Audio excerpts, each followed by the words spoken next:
In this video, I will show you how to fix Reddit error 8D0915. So if you're facing this error, what you can do is simply click and hold on to Reddit icon, then click on more features, then go to app info.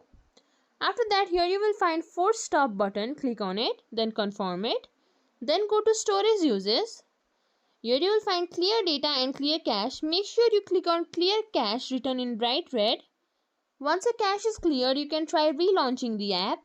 Now the next thing that you can do is simply go to Play Store. In the search bar, search for Reddit. Now here, check if there is any update available. If there is, then simply update your app. If your app is already up to date, then what you can do is simply click and hold on to this Reddit icon. Click on uninstall, confirm it. Go to Play Store and then download the app again and try to log in. And if the app is still not working, what you can do is simply go to Chrome or any web browser. From here, search for Reddit. After that, try using the Reddit's web version. Then if the Reddit's web version is also not working, then it could be because of the server outage. You can simply wait for some time, then try to reload it, or you can try loading it in desktop. If you think this video was helpful, please like, share, subscribe to our channel, and thank you for watching.